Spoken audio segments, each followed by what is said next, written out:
तो है आज लास्ट डे 26 तारीख को उनकी जगह स्थापित किया जाएगा। तो सबसे पहले आप सभी से हर हर महादेव, जय शिव शंभू, जय श्री महाकाल। शिव जी आपकी सारी मनोकामना पूरी करें।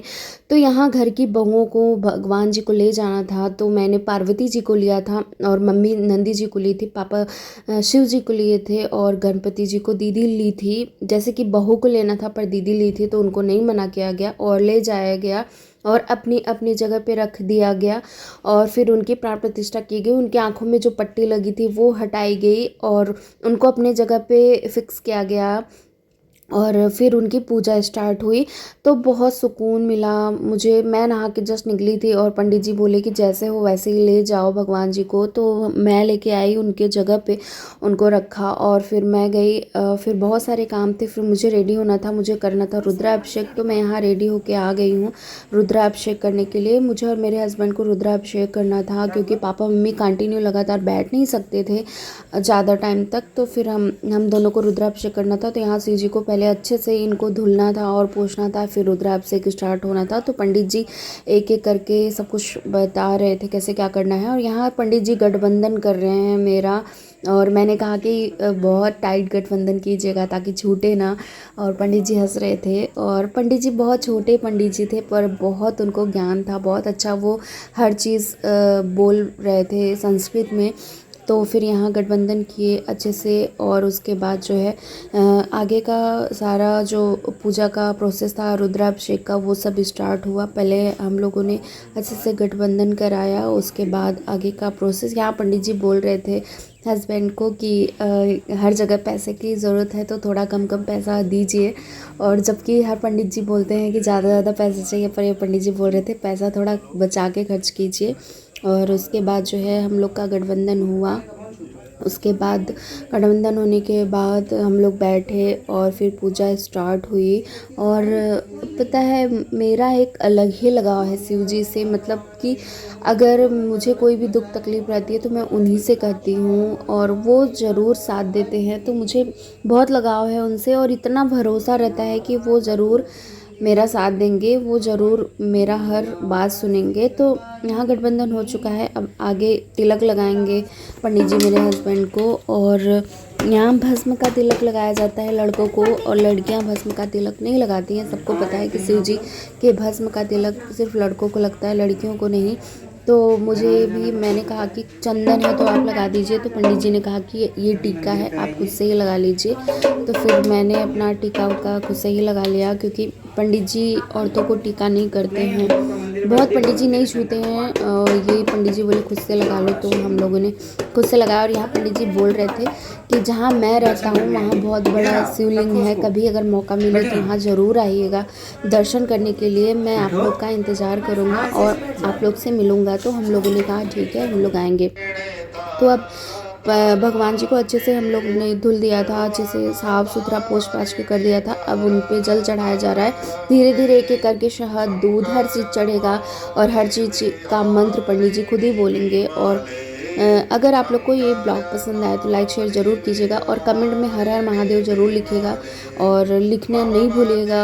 आपकी मनोकामना शिव जी ज़रूर पूरा करेंगे अगर आपको विश्वास है तो। हर चीज़ विश्वास पर टिकी होती है। बहुत लोग को 1 महीने 2 महीने पूजा पाठ कर लेंगे, उसके बाद उनका मनोकामना पूर्ण नहीं हुआ तो वो छोड़ देंगे। ऐसा कभी नहीं करना चाहिए। भगवान पे लगातार विश्वास रखना चाहिए और यकीन मानिए आप बड़े से बड़े विपदा से निकल सकते हैं। सिर्फ शिव जी की पूजा कीजिए अगर आपको भरोसा है तो। यहाँ हम लोग गठबंधन कर रहे हैं शिव जी की और अच्छे से उनको नहलाएंगे धुलाएंगे, उनका गठबंधन करेंगे। और बहुत अच्छा लगता है जब मैं शिव जी के पास होती हूँ और उनसे अपनी सारी बातें करती हूँ। यहाँ बातें करने का मौका नहीं मिला, बस पंडित जी बोले मन में ओम नमः शिवाय का जाप कीजिएगा और आपके हस्बैंड रुद्राभिषेक करेंगे। और फिर हम लोगों ने वही किया, मतलब हस्बैंड अभिषेक कर रहे थे, बस उनका हाथ पकड़ना था। एक ये भी रिवाज है कि बस पति सारा प्रोसेस पूजा का करेंगे और आपको बस हाथ पकड़ना है। क्या आपके यहाँ ऐसा होता है बताइएगा। औरतों से कुछ नहीं कराया जाता है, बस पति का हाथ पकड़ो और आपका सारा पूजा पाठ हो गया। स्टार्टिंग में जब मेरे साथ ऐसा हुआ, जब मैं आई थी शादी करके तो पूजा होता है तो वो हुआ तो पंडित जी बोले हाथ पकड़ो, मुझे थोड़ा सा अजीब लगा था। तो फिर बार बार जब भी पूजा होता है तो सिर्फ हस्बैंड का हाथ पकड़ना पड़ता है। तो समझ में आया कि चलो हाँ ऐसे पूजा होता है हस्बैंड वाइफ का। तो यहाँ मेरे हस्बैंड ना पूजा पाठ बहुत सुकून से बहुत अच्छे से करते हैं। वो पूजा पाठ बहुत ज़्यादा नहीं करते हैं सच बताऊँ तो, मगर जब जब वो पूजा पाठ करते हैं बहुत शांति से सुकून से करते हैं। यहाँ मेरा तो मन जो है वीडियो को बताने में कि ऐसे बनाओ वैसे बनाओ लगा था, लेकिन मेरे हस्बैंड का पूजा पूरा विधिवत से करने में मन लगा था। वो बहुत अच्छे से पूजा पाठ करते हैं, बहुत सुकून से, उनको पूजा करने में बहुत अच्छा लगता है। तो उनके साथ साथ मेरा भी भला हो जाता है हर जगह जब पूजा पाठ में बैठती हूँ। लेकिन जब हर दिन का पूजा मुझे करना होता है तो वो मैं सुकून से शांति से करती हूँ। जब मुझे ब्लॉग नहीं बनाना होता, एक्चुअली ब्लॉग बनाना था और गांव में किसी को पता नहीं था कि ब्लॉग कैसे बनाना है, मैं ही हर जगह कैमरा पकड़ती हूँ तो अच्छा नहीं लगता, इसलिए मैंने किसी को कैमरा दे के बोला ऐसे करना है वैसे कर, उसको बताना पड़ा था। छोटी सी बच्ची थी। तो यहाँ मैं दूध डाल रही हूँ, हस्बैंड जी रुद्राभिषेक कर रहे हैं, मैं दूध डाल रही हूँ।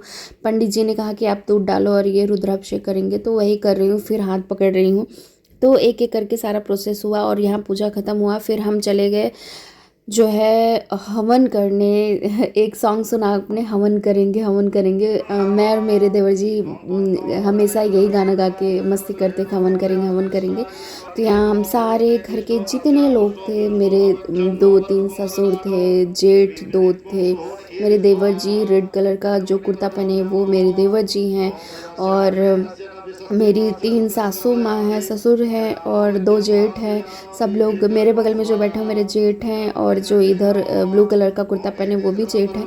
तो सब लोग एक साथ, सारे लोग एक साथ हवन कर रहे थे, और मेरा बेटा भी यहाँ बैठ के हवन कर रहा था। उसको बहुत ज़्यादा धुआं लग रहा था पर वो हट नहीं रहा था। वो बोला पूरा मैं डैड के साथ हवन करूँगा। उसका डैड के साथ एक अलग ही लगाव है, वो अपने डैड के पास से हटना नहीं चाहता। तो यहाँ वो हवन कर रहा था और पंडित जी बारी बारी से बता रहे थे क्या क्या करना है क्या क्या नहीं करना है। और जब हवन ज़्यादा ही ऊपर मतलब जलना ज़्यादा ही होता था तो बहुत ज़्यादा उसका लौ लगता था, तो पंडित जी आके पानी डालते थे, क्योंकि हवन में ना धुआं होना बहुत ज़्यादा ज़रूरी है। जितना देर तक धुआं होगा उतना फैलेगा, उतना ही शांति होगी आपके घर में हर जगह। तो हो रहा था, और उसमें जो जो चीज़, एक वैज्ञानिक थॉट्स भी है कि जो जो चीज़ उसमें डली होती है वो बहुत फ़ायदा करता है आपके लिए। तो इसीलिए वो एक एक करके हवन में सारी चीज़ें डाल रहे थे, सारे मंत्र बोल रहे थे और हम लोग हवन कर रहे थे, और बहुत ही सुकून मिल रहा था हवन करते हुए। और मन को शांति मिलती है जब आप मंत्र सुनते हो ना, जब आप ध्यान मग्न होकर कोई मंत्र सुनो ध्यान से, तो आप देखो आपकी आधे से ज़्यादा दुख ऐसे ही कट जाता है। अगर आप बहुत ज़्यादा कुछ सोचते हो, विचारते हो, बहुत ज़्यादा तकलीफ़ में रहते हो, और अगर आप कोई मंत्र सुन लो तो आपका मंत्र सुनते ही आधा से ज़्यादा दुख दूर हो जाता है। तो वही सारा चीज़ हो रहा था मेरे साथ। अगर मैं बहुत ज़्यादा तकलीफ़ में होती हूँ तो मैं मंत्र सुनती हूँ अक्सर।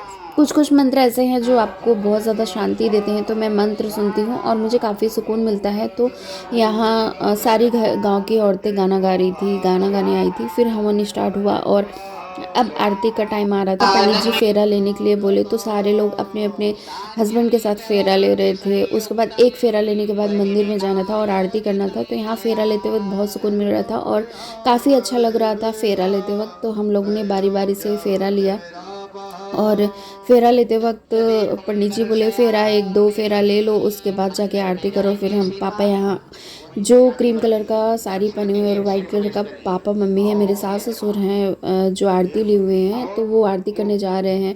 और मेन यही लोग थे, यही लोग मंदिर का निर्माण किए हैं, पापा मम्मी मेरे, और यही लोग जो है पूजा पाठ 3 दिन किए लगातार बैठ के।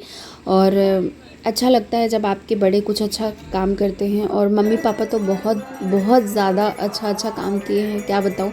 जितना इनकी तारीफ़ करो उतना कम है। और भगवान करे मेरे सास ससुर की तरह हर इंसान को सास ससुर मिले, कोई रोक टोक नहीं, कुछ भी नहीं, हर चीज़ में आपका साथ देंगे। यूट्यूब में मैं स्टार्ट की थी, मैंने एक बार उनसे परमिशन ली, उन्होंने तुरंत कहा कि खुद को बिजी रखने का इससे अच्छा तरीका नहीं है, तुम बिज़ी रखो और कोई तुम्हें कुछ बोलेगा नहीं, मैं हूँ। तो दोनों लोग मेरा बहुत साथ दिए। तो यहाँ अब बारी बारी से सब लोग अपने अपने जोड़े के साथ आरती करने जाएंगे। भीड़ बहुत ज़्यादा थी, मैं पूरा वीडियो नहीं बना पाई क्योंकि वीडियो मैं यहाँ शूट कर रही थी और भीड़ काफ़ी थी। यहाँ मेरे चाची सास ससुर और बड़े पापा सास ससुर दोनों लोग थे, और मेरी ननद जेठानी, बहुत सारी भीड़ थी। और गांव के बहुत सारे लोग आए थे, रिश्तेदार आए थे, मेरे भाई लोग आए थे, काफ़ी भीड़ थी। तो यहाँ आरती एक एक करके अपने अपने जोड़े के साथ आरती करनी थी, तो सब लोग ने बारी बारी से आरती किया और मैंने भी किया। फिर यहाँ आरती ख़त्म हो गया और सब लोग बाहर आए, और यहाँ हस्बैंड और डुग्गू का कुछ बातचीत हो रहा है, क्या हो रहा है, उन लोग का बहुत कानाफूसी होता है, क्या होता है पता नहीं। तो यहाँ आरती अभी थोड़ा बहुत बाकी था, और गांव में बहुत सारे लोग आना बाकी थे। अभी तो भीड़ नहीं है, मैं सारा खाने पीने का सारा चीज़ कैप्चर नहीं कर पाए, अगर वो करती तो आप भीड़ देखते, बहुत ज़्यादा था भीड़। और जब भीड़ ज़्यादा होती है तो मैं अकेले रहती हूँ, तो मुझे बहुत अशांति लगने लगता है थोड़ा सा।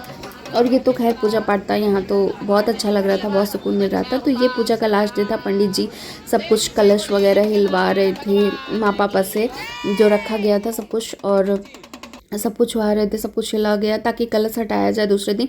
यहाँ प्रसाद का वितरण हो रहा है, यानी प्रसाद बांटा जा रहा है। दीदी लोग और गांव के कुछ लोग मिल के सब लोग प्रसाद भर रहे थे, और प्रसाद बांटा जाएगा। और यहीं मैं करती हूँ एंड, मिलते हैं नेक्स्ट ब्लॉग में, तब तक के लिए bye bye, take care, bye.